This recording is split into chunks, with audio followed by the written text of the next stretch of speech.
We're right here at the place where apparently Portugal was born. We're going to check it out and be a proper tourist, which means, of course, I've got my camera. While I'm here, we're going to talk about that poll we put up. What lens or lenses do you take when you travel? Let's see if we can get into it a little bit, or maybe I'll just get lazy and do it when I get back home. I have to be a proper tourist photographer.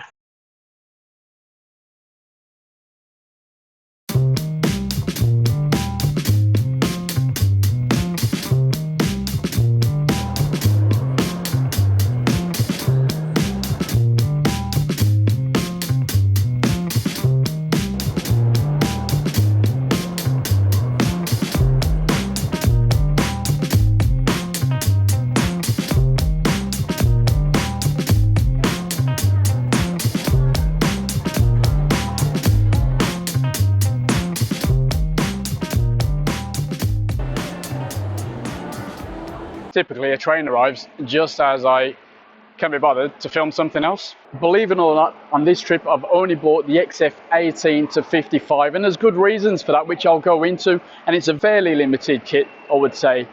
But there's another lens that I would add to it if I was planning to take portraits of friends, which I'll do on a different trip, not this particular noisy trip. There's a few of the little bits and pieces that I've got, and I'll just show you now.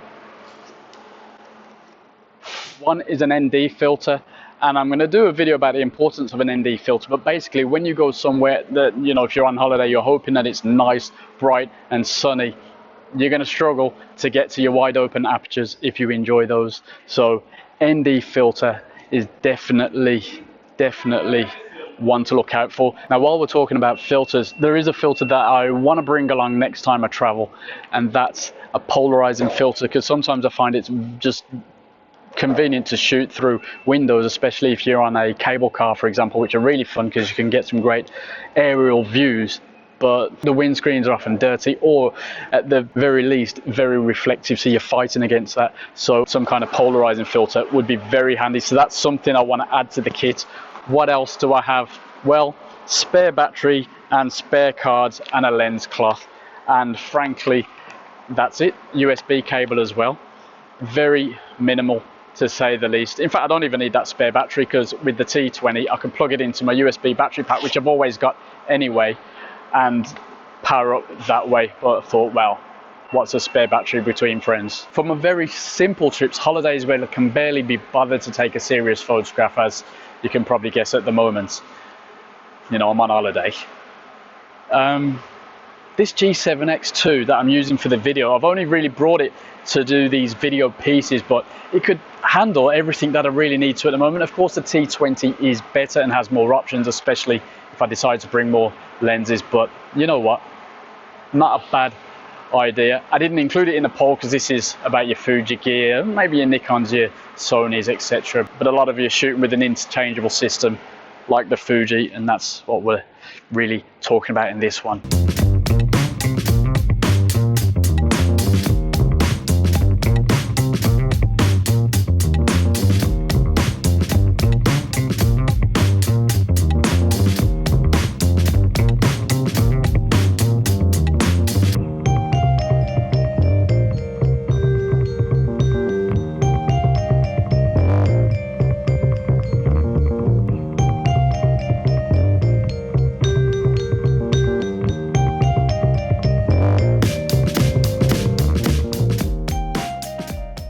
If I only want to take one lens and a kit lens, why don't I take the 18 to 135? Well, it's a pretty good question, and I think I want to test it again, because when I first tested it before with the older bodies, it was not as good as the 18 to 55, and I didn't need that tele in. But some of you out there might want an all-in-one travel lens like that. It's worth giving a test, especially if you need the tele end, but I like the landscapes, and the 55 is just nice, just right for me.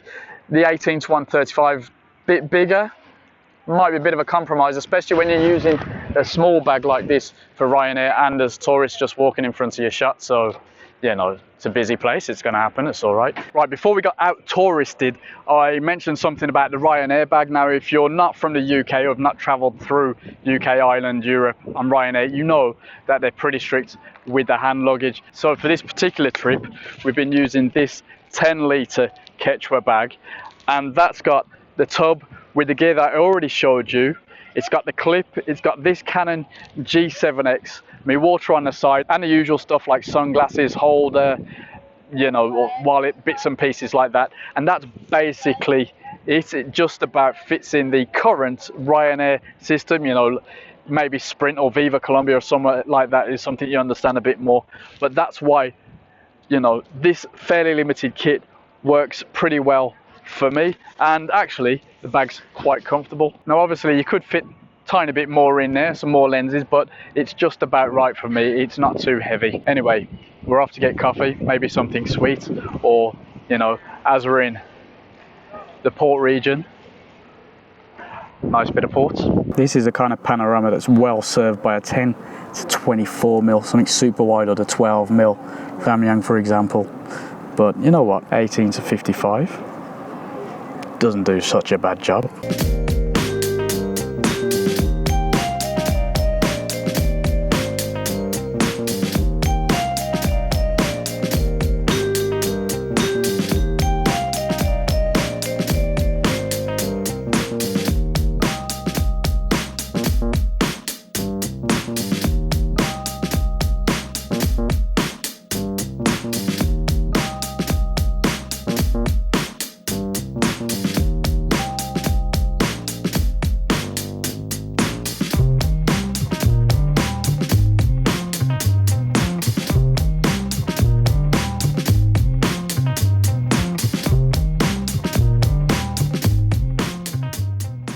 As most of you know, I haven't always been using Fujifilm when I've traveled. Although, to be honest, my first Fujifilm that I used for traveling was an X100S, and that was absolutely fantastic. But I decided to trade it in and get the X30 and use the cash to get a bit more traveling on the go. For me, that was way more important than having that extra sensor power. The X30 gave me more zoom range, it was smaller, it was less valuable, it was easy to knock about. I took it up to Sierra Nevada, to the Kogi people, indigenous folk in Colombia. Fantastic. It struggled a little bit in some of the extreme conditions, but otherwise fine. Got some cracking portraits even of the indigenous kids out there, absolutely beautiful. Before that, if I remember rightly, I used a bunch of systems like a Nikon crop sensor camera, I think D3100, 10.528 fisheye, brilliant, and I defished it also for a bunch of shots. That was out in Colombia. Sigma 14mm to 35, 1.8 lenses like that, work a treat. And yeah, beautiful. But I always wanted to just shrink things down, especially with traveling and having to really move light, free and easy, especially if you don't want to be carrying a lot of gear. You know, it's always good. And in fact, the G7X2 that I'm shooting on is beautiful for that, but we're talking about our interchangeables, our Fujis, and yeah, it's nice. If I'm honest, on this trip, I'm not really using this GorillaPod. Could have stayed at home, frankly, but nah, it doesn't take up too much space, you know, lie it on top of the suitcase stuff, put it on the side of the backpack, not too bad. Now, looking at that poll, I would say that every option has value. You know, a lot of people panic that they're going to lose a shot if they don't take every possible focal length and possibility into consideration. But it all depends what you're traveling for. It all depends what you really want to do when you're on holiday or when you're shooting stuff as you move around the planet. It's all personal preference at the end of the day. Even if you commented in the poll, feel free to let us know what you think below. Would you travel just with this 18 to 55? Maybe you're thinking about taking something like a 50 f2 for portrait sort of stuff. Maybe in my case, for example, when I go to certain places and there's friends there, I want to shoot a few portraits for them. That's probably something that I'll be doing on the next trip. But yeah, let us know what you think in the comments below. Subscribe, and I hope this had some kind of value for you. I'm off to enjoy this evening Portuguese sun.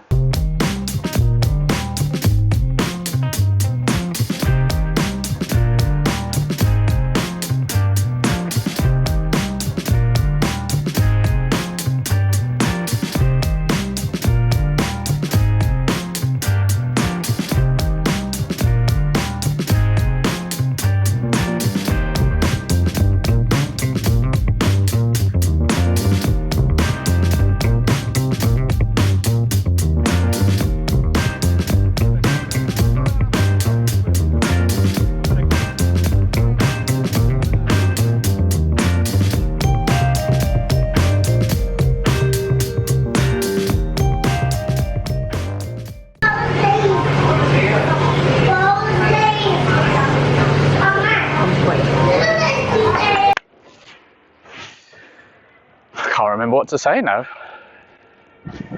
We're here in Guimarães, Portugal. Let's take a look before all this Portuguese distraction takes my motivation away.